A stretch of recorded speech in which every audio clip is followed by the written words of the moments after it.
Buenos días, hermanos. Los saludo en el nombre del Señor Jesucristo. Yo quisiera que vayamos a la primera epístola del apóstol San Pedro. Estamos estudiando expositivamente esta epístola. En 1 Pedro, capítulo 1, vamos a leer los versículos del 6 al 9.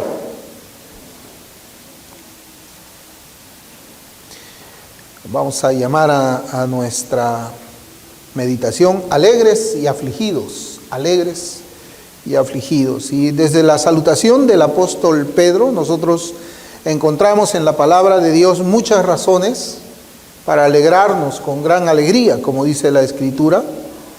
Por gracia fuimos escogidos desde antes de la fundación del mundo. Por gracia el Señor Jesucristo nos hizo renacer para una esperanza viva.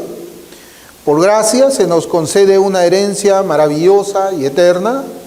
Por gracia somos guardados por el poder de Dios. Eso es lo que hemos estado viendo y es un motivo de una alegría, mucha alegría. Y todas estas gracias pues son el motivo de una gran alegría para todos los creyentes. Pero ahora el Espíritu Santo nos va a hablar a nosotros con las siguientes palabras. En Primera de Pedro, capítulo 1, versículos del 6 al 9, la Escritura dice: en lo cual vosotros os alegráis, aunque ahora, por un poco de tiempo, si es necesario, tengáis que ser afligidos en diversas pruebas, para que sometida a prueba vuestra fe, mucho más preciosa que el oro, el cual, aunque perecedero, se prueba con fuego, sea hallada en alabanza, gloria y honra cuando sea manifestado Jesucristo, a quien amáis sin haberle visto, en quien creyendo, aunque ahora no lo veáis, os alegráis con gozo inefable y glorioso, obteniendo el fin de vuestra fe, que es la salvación de vuestras almas. Que el Señor bendiga su palabra, hermanos, y con la ayuda del Espíritu Santo vamos ahora a estudiar esta parte, este texto que hemos leído. ¿Y qué es lo que nosotros estamos observando aquí ahora? Que de la alegría de la salvación, que es pasada, presente y futura, de la salvación que es perfecta, infinita e inmutable, el Señor ahora pasa a hablarnos de pruebas y aflicciones. Hay algunos principios que debemos poner como el fundamento de nuestro estudio. Y en primer lugar, los únicos que se gozan en la salvación de un pecador, ¿quiénes son? ¿Quiénes son los únicos que se gozan cuando un Salvador se convierte a Cristo? Bueno, son los ángeles. Hay alegría, hay gozo en el cielo, dice la Escritura, cuando un pecador se convierte al Salvador. Son los ángeles quienes le dan gloria y honra a Jesucristo por la obra que Él está haciendo cuando por medio del Espíritu Santo es aplicada los beneficios de la cruz a aquella persona que ha sido escogida desde antes de los tiempos. Son los ángeles, y nosotros los creyentes también nos alegramos, nos gozamos cuando escuchamos de un pecador que se arrepiente, un pecador de nuestra familia, un pecador que puede ser nuestro vecino, alguien que nos visita también en la iglesia, y luego sabemos de que la gracia ha llegado con poder a su vida. Pero el mundo aborrece a todo aquel que verdaderamente ha pasado de las tinieblas a la luz admirable de Cristo.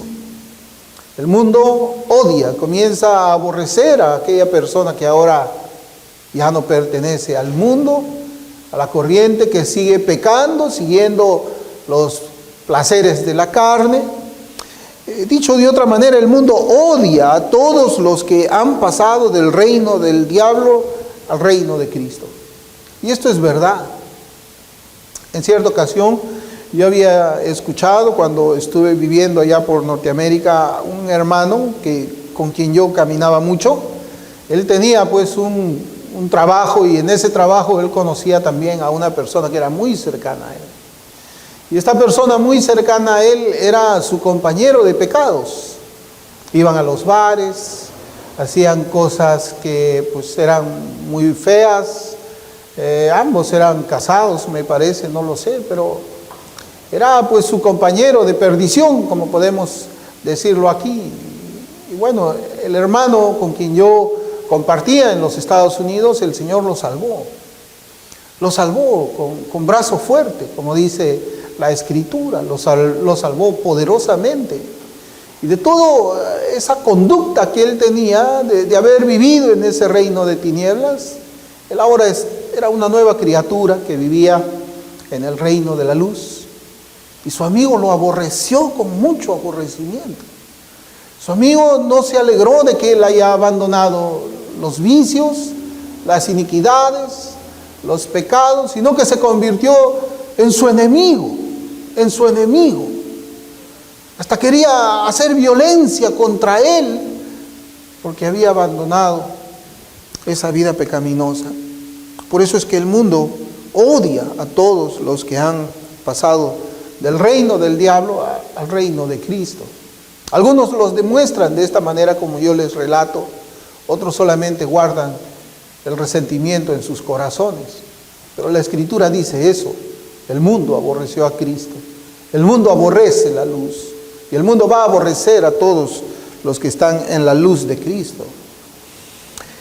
Y esto debe hacernos también reflexionar a nosotros, hermanos, cuando hablamos acerca de la conversión, que es producto de la predicación libre del Evangelio, porque vivimos tiempos de un declive teológico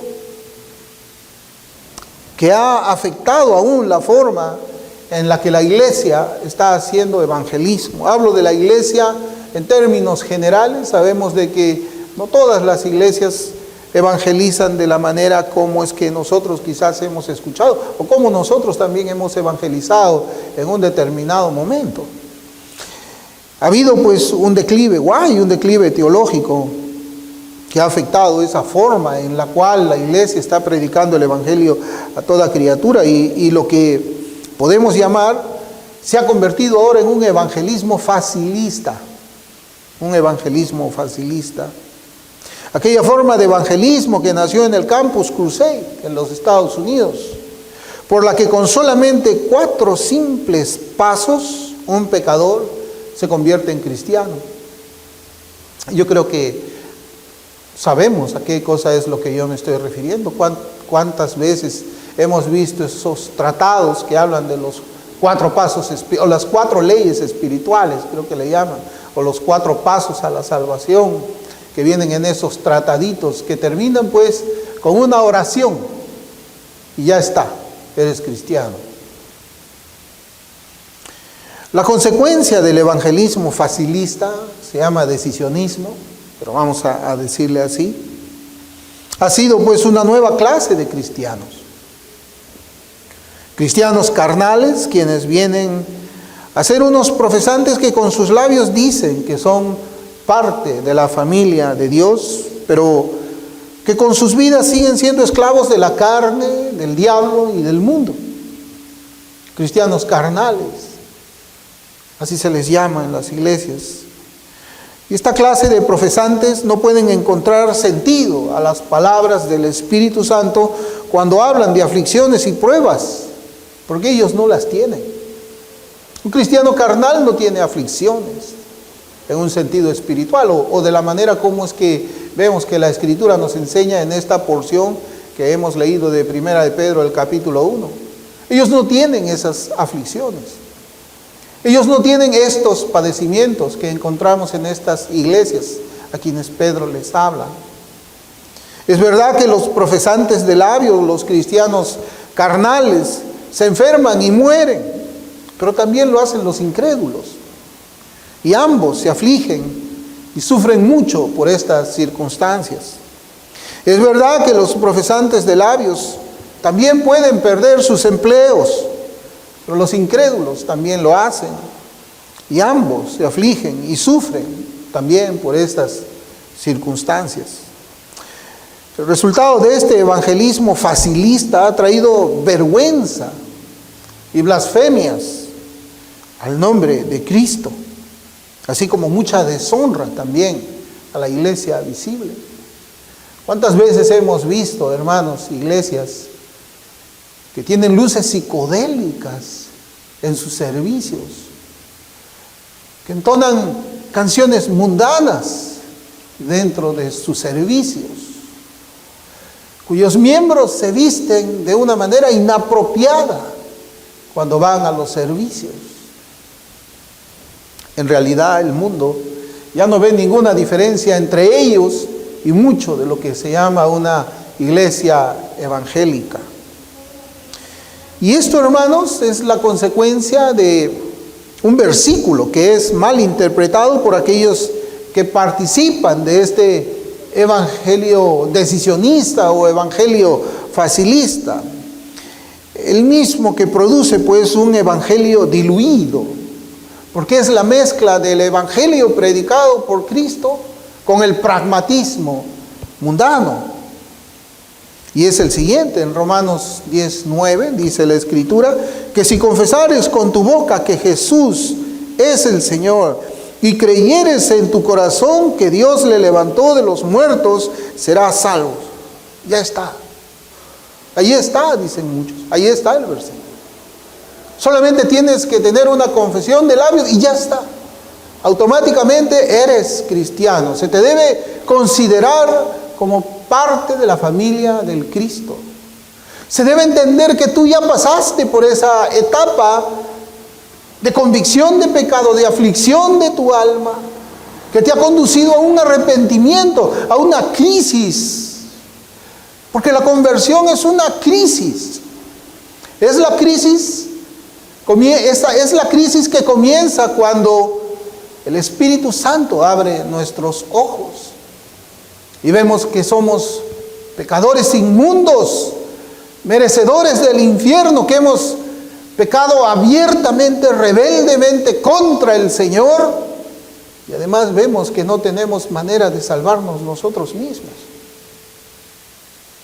El Espíritu Santo en esa crisis, cuando nos vemos prácticamente condenados por la eternidad, hace que levantemos la mirada al cielo y veamos al Señor de la gloria, a quien buscamos con arrepentimiento y fe, pidiéndole: Señor, ¿tienes misericordia para mí?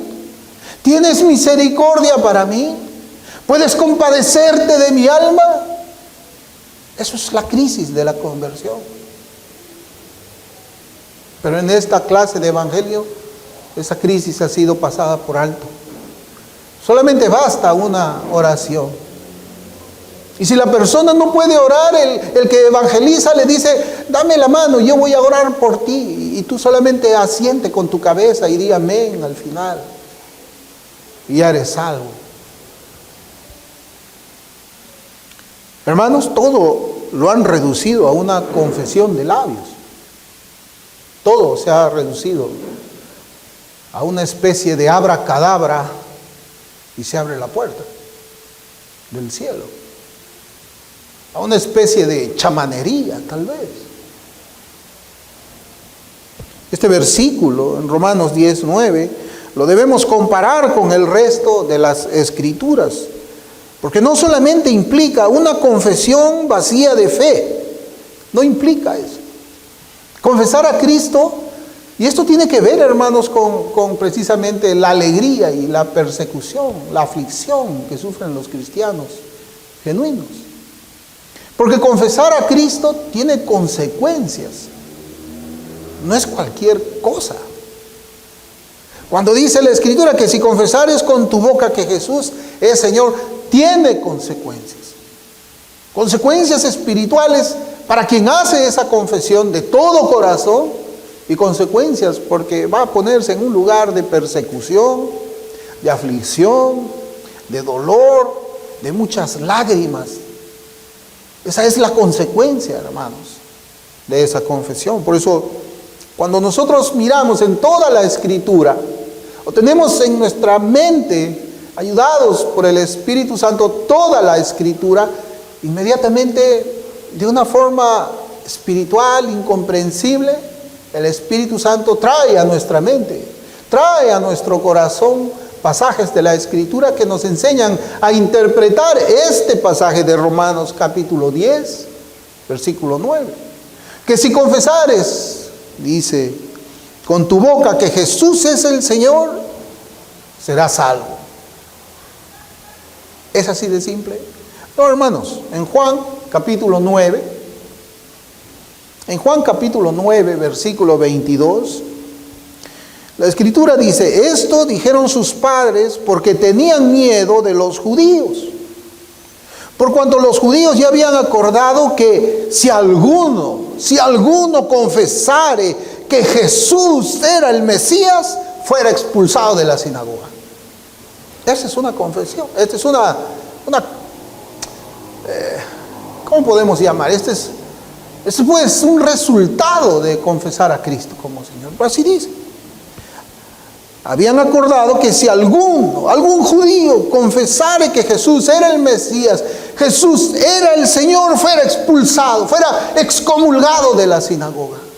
Y esto es cosa seria.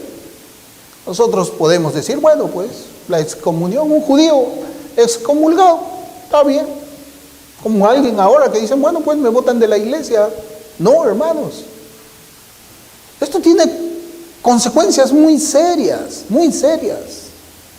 Confesar a Cristo en los tiempos del Nuevo Testamento traía consecuencias serias a la vida del confesante. Si un judío confesaba a Cristo en las tierras de Jerusalén, en el tiempo del Nuevo Testamento, inmediatamente era excomulgado, tratado como un pagano.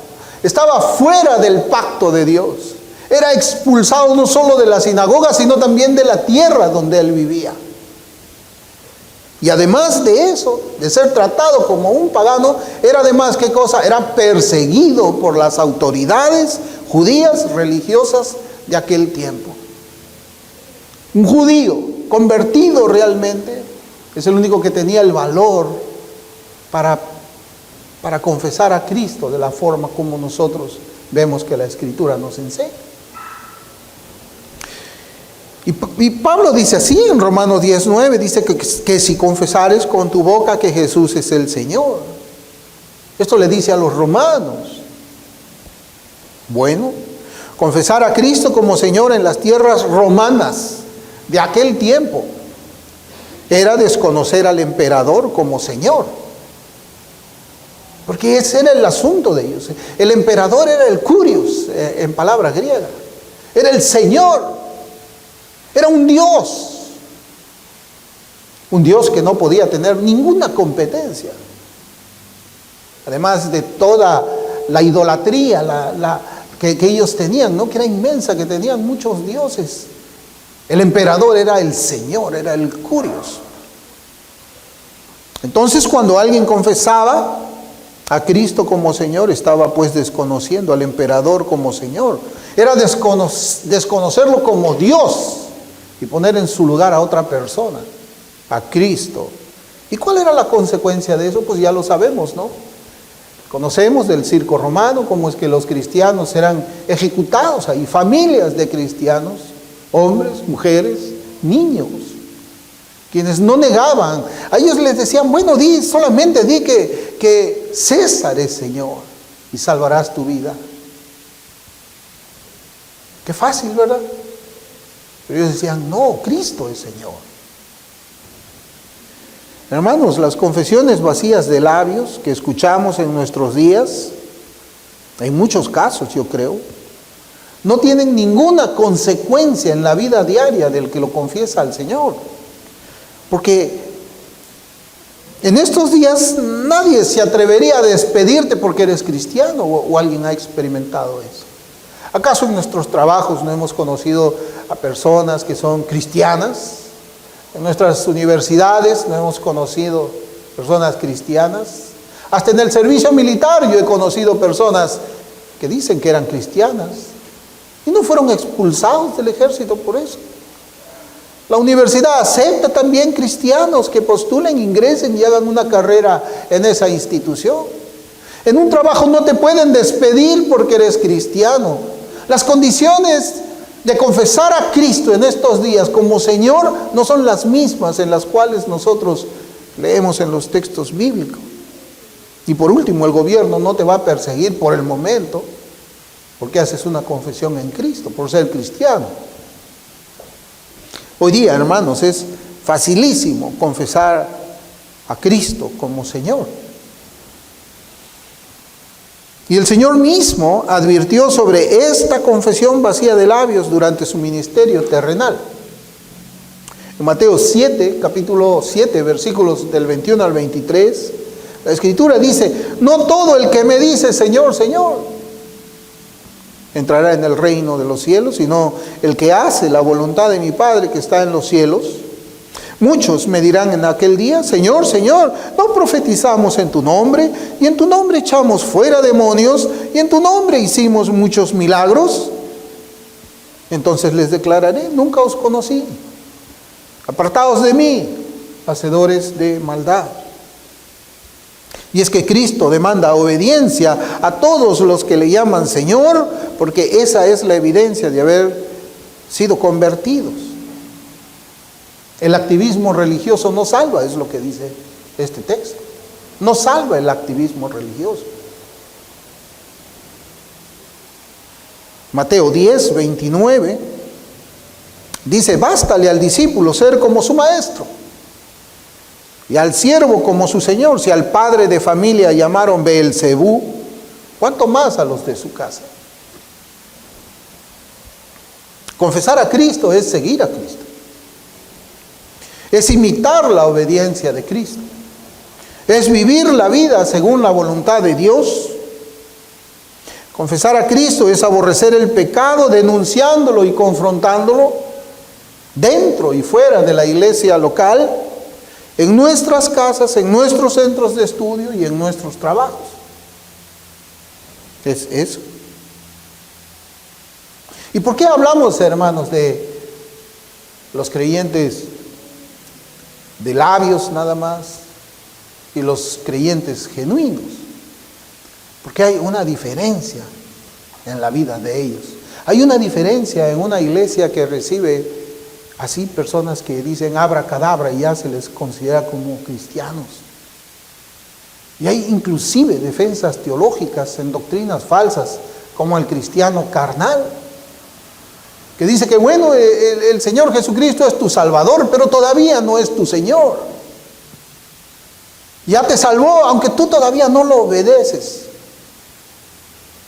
Y el pasaje que hemos leído nosotros nos habla de consuelo que trae la palabra del Señor para los creyentes que estaban siendo perseguidos por causa de su fe.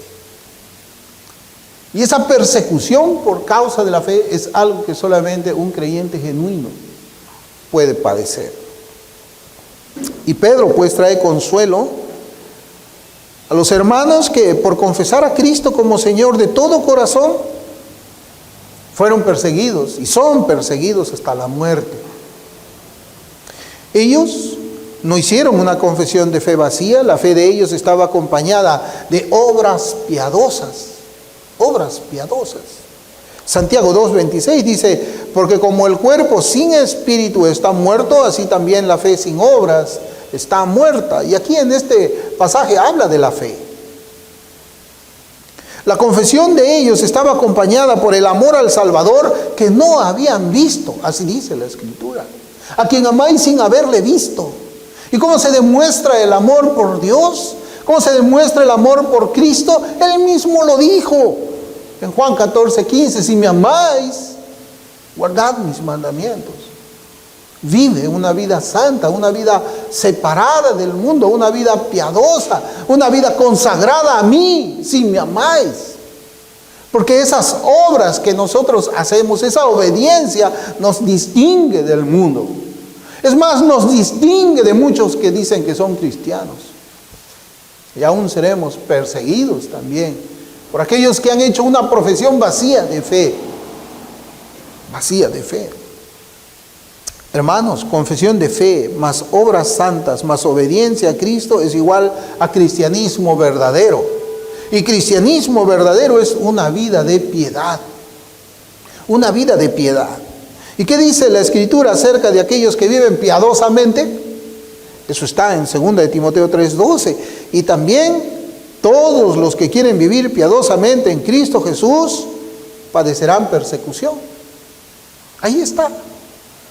Esa es la razón por la cual estaban siendo perseguidos Los creyentes a quienes el Espíritu Santo, por medio de Pedro, les está escribiendo esta epístola, estas palabras que hemos leído nosotros. Esa es la vida del cristiano. Una vida de alegrías, pero también una vida de aflicciones. Alegrías por la obra que Cristo ha hecho en nosotros desde la eternidad pasada, la que está haciendo en nosotros en este momento y la que finalmente vamos a recibir cuando esa esperanza se haga realidad en el momento en que venga Cristo o en el momento en que nosotros muramos. Pero también aflicciones por la persecución que vamos a padecer por el testimonio de Cristo que nosotros vamos a dar al mundo. Y Pedro recoge las palabras de Cristo en el Sermón del Monte. En Mateo 5:10 dice: bienaventurados los que padecen persecución por causa de la justicia, porque de ellos es el reino de los cielos. Y Pedro hablaba en el capítulo 4 también de esta misma epístola acerca de los padecimientos como cristianos. Esa es la vida del cristiano. Alegrías, gozo, pero también aflicción, dolor, persecución. En nuestros versículos encontramos también la razón de las pruebas y de las aflicciones. ¿Por qué tenemos que ser probados? ¿Por qué debemos padecer aflicciones? En 1 Pedro 1:7 dice: para que sometida a prueba vuestra fe, mucho más preciosa que el oro, el cual, aunque perecedero, se prueba con fuego, sea hallada en alabanza, gloria y honra cuando sea manifestado Jesucristo. Para que sometida a prueba vuestra profesión de fe, la fe que decimos que tenemos, tiene que ser probada. Y va a ser probada por medio de ¿qué? Pruebas y aflicciones. Hermanos, yo en el pasado, creo que algunos saben, yo estuve trabajando en una compañía que comercializaba oro al exterior. La compañía en la que yo trabajaba estaba ubicada en el Cusco. Y ahí se hacía una recolección de charpas de oro. No sé si alguna vez han visto ustedes el oro. A mí me tocaba venir a Lima, hermanos, a veces con 20, 25 kilos de oro acá en charpa. Y tenía que venir a una fundidora que estaba aquí en Lima. Las charpas eran puestas en un vaso, en un perol, el cual ¿no? era colocado dentro de un horno con mucho calor. Era insoportable estar en ese cuarto. Uno tenía que salir de ese lugar porque era una temperatura muy elevada. Pero en ciertas oportunidades yo veía, hermanos, cómo hervía ese metal. Y comenzaba a salir a la superficie como una baba negra. Una cosa que parecía como una baba negra, así salía, y después lo ponían en un lingote, lo pasaban y bueno, hacían todo el proceso. Y todo eso que quedaba negro encima le llamaban escoria.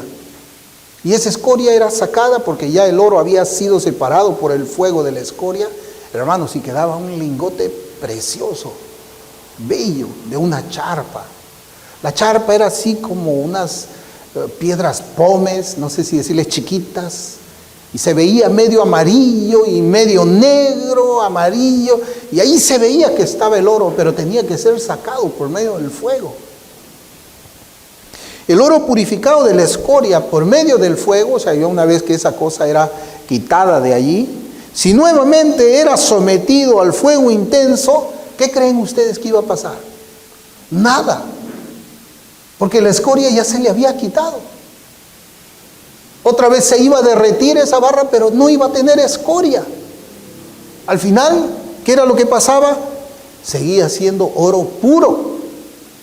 Oro puro. Miren, hermanos, yo veía en esto también una ilustración de la obra del Señor en nosotros.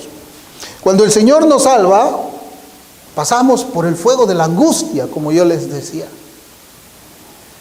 Al ver que somos, pues, pecadores, merecedores del infierno, y es un estado de crisis, hermano.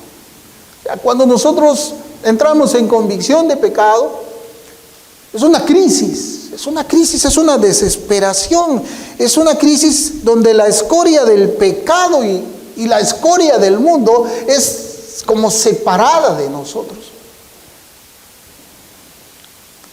Y eso trae como consecuencia una fe verdadera que nace de un arrepentimiento verdadero, de una convicción de pecado verdadera también. El oro, cuando usted tiene ya el lingote de oro y está muy, muy amarillo, la pureza nunca es 100%. En todas las veces que yo he visto dice 99.95%. Siempre hay un 5% de impureza. Y así somos los creyentes. Somos oro con un porcentaje pequeño de impureza. Todavía ha sido quitada toda esa escoria de pecado, toda esa escoria del mundo, pero todavía quedaba un 5% ahí, que estorba. No podemos ser 100% puros, porque el pecado todavía está allí, no nos domina, no nos controla, no nos esclaviza, pero todavía no somos 100% puros. Cuando pecamos, ¿qué dice la Escritura? Si confesamos nuestros pecados, Él es fiel y justo. ¿Qué le decía Cristo a los apóstoles cuando les lavaba los pies? Ustedes ya están lavados, solamente hay que limpiarles la mugre de los pies. Pero ya están completamente bañados, ya están limpiados. La escoria del pecado y del mundo ha salido, pero siempre les va a salpicar algo que tiene que ser lavado, limpiado por medio de la confesión, el arrepentimiento delante del Señor. Miren, la Escritura nos enseña lo siguiente, hermanos, y es un pasaje muy hermoso en Malaquías. Malaquías capítulo 3, versículo 3. Mire cómo dice. Y se sentará, está hablando acá de Dios como alfarero, no como el que trabaja los metales. Y se sentará para afinar y limpiar la plata, porque limpiará a los hijos de Leví, los afinará como a oro y como a plata, y traerán a Jehová ofrenda en justicia. Hermanos, ¿sabe usted cuando un platero sabe que la plata está completamente afinada? ¿Sí sabe? Bueno, yo les voy a contar. Es cuando el platero mira su imagen reflejada en la plata. Ahí el platero se da cuenta, esto ya está refinado, me veo ahí, veo mi imagen allí. Hermanos, en cada prueba que soportamos, el Señor va mirando su imagen en nosotros mismos. La Escritura es tremenda, hermanos. Es maravillosa. 1 Pedro capítulo 1, versículos 6 y 7 dice: en lo cual vosotros os alegráis, aunque ahora por un poco de tiempo, si es necesario, tengáis que ser afligidos en diversas pruebas, para que sometida a prueba vuestra fe, mucho más preciosa que el oro, el cual, aunque perecedero, se prueba con fuego, sea hallada en alabanza, gloria y honra cuando sea manifestado Jesucristo. Y estos versículos nos demuestran la intención del apóstol Pedro. Es alentar a los cristianos de todos los tiempos por las persecuciones que tendrán que enfrentar por causa de su fe. Es eso. Algunas veces las pruebas pueden venir de aquellos de quienes menos pensamos. Pablo, por ejemplo, había sufrido mucho por causa de Cristo. En 2 de Corintios 11, él relata allí. Él dice que fue azotado muchas veces, fue apedreado casi hasta morir, fue calumniado, sufrió naufragios, peligros de los de su propia nación, dice el apóstol. De los ladrones, y dice, y peligro de los falsos hermanos, peligro de los falsos hermanos. Por eso yo le decía de que algunas veces las pruebas pueden venir de aquellos de quienes menos pensamos nosotros. Y esas experiencias representan el fuego de la prueba. Todo lo que Pablo estaba atravesando, esos azotes, esas calumnias, esos peligros de los falsos hermanos, esos naufragios, esos encarcelamientos, eran la prueba, era el fuego que probaba la fe de él. Así también nosotros pasamos por ese mismo fuego. Todo cristiano genuino tiene que pasar por el fuego de la prueba. ¿Por qué? Porque vivimos en este mundo. un mundo caído en el pecado, un mundo dominado por Satanás. El mundo entero se encuentra bajo el maligno, dice la Escritura, y nosotros estamos ahí. ¿Cómo no vamos a padecer aflicciones? ¿Cómo? Pero esas aflicciones que representan el fuego de la prueba, es un fuego que no consigue destruir al creyente, no es un fuego que nos va a destruir, que nos va a consumir. Es un fuego que nos va a purificar. En 1 Corintios capítulo 10, versículo 13, Pablo lo enseña de esa manera, de esa forma. Yo voy a leer de la versión Dios habla hoy del 2002. 1 Corintios 10, 13 nos enseña que ese fuego de la prueba no nos va a destruir a nosotros. Y esta versión Dios habla hoy del 2002 dice: vosotros no habéis pasado por ninguna prueba que no sea humanamente soportable, y podéis confiar en Dios, que no os dejará sufrir pruebas más duras de lo que podáis soportar. Por el contrario, cuando llegue la prueba, Dios os dará también el modo de salir de ella para que podáis soportarla. 3 veces menciona la palabra prueba esta traducción. ¿Y saben, hermanos, qué es lo que nos enseña esto? ¿Qué es lo que nos enseña la palabra del Señor acerca de estas pruebas? Es que el mundo nos puede presionar, pero no nos puede doblegar. Nos puede perseguir hasta la muerte, pero la muerte no vencerá nuestras almas. Nosotros somos de Cristo, somos del Señor. Y el propósito de las pruebas es ir perfeccionando nuestra vida espiritual. Las pruebas son como las olas del mar, van aumentando de tamaño poco a poco, pero esa fuerza con que nos golpea no nos destruye, nos hace más fuertes. Hermanos, yo recuerdo mucho a veces, cuando he tenido la oportunidad de conversar con hermanos que me comparten sus pruebas, ¿no? De una manera personal, y se sienten muy agobiados ellos. Y cuando yo los escucho, me recuerdo mucho que yo pasé por eso hace muchos años. Y yo lo veo como una ola pequeñita, una ola que me llega a la rodilla. Pero para el hermano es una ola que lo cubre.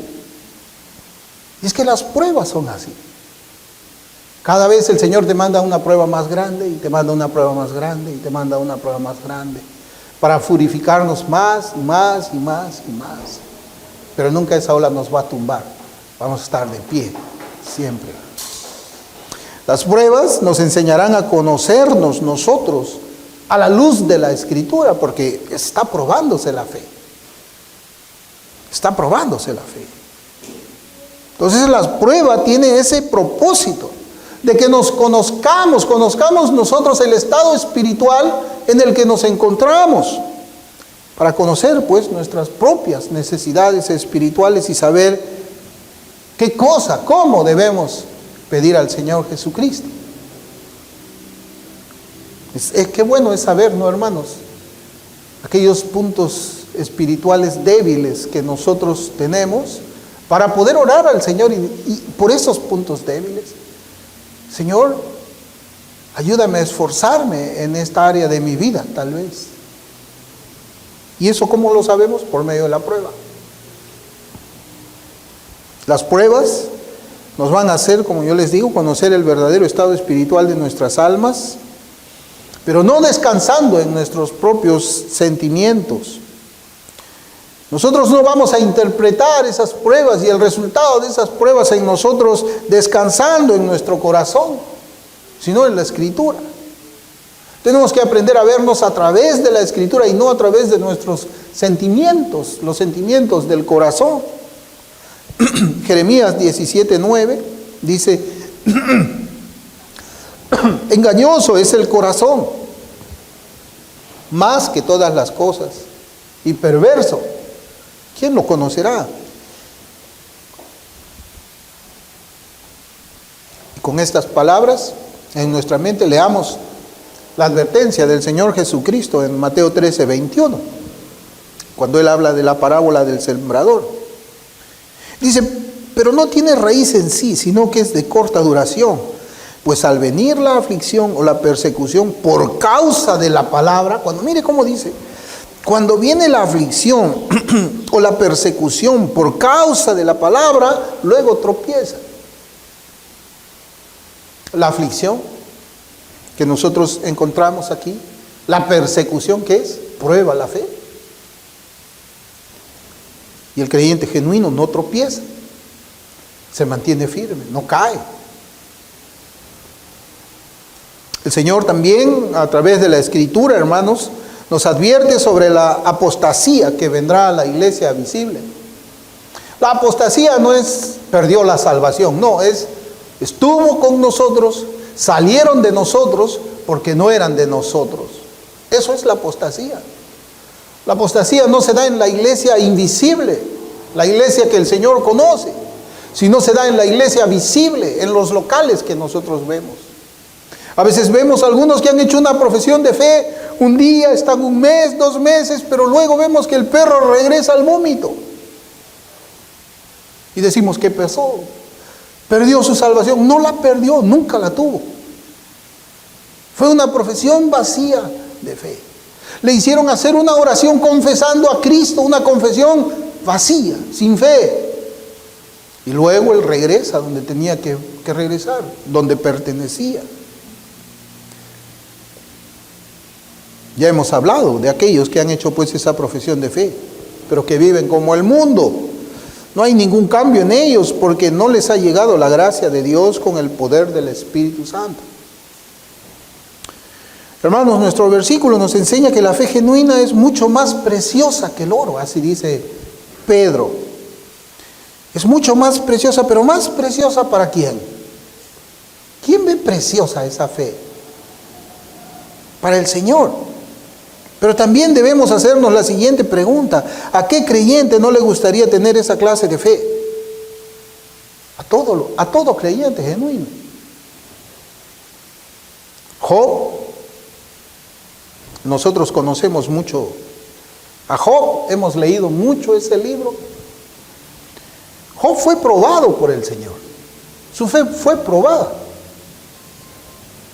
Él pasó por muchas circunstancias difíciles en su vida, muy difíciles, más difíciles que esta supuesta pandemia que la escuchamos nosotros. Circunstancias muy difíciles, hermanos. Murieron sus hijos, perdió su riqueza, su esposa lo abandonó. ¿Todavía mantienes tu integridad? Maldice a Dios y muere, y se fue. Y además tuvo sarna por todo el cuerpo.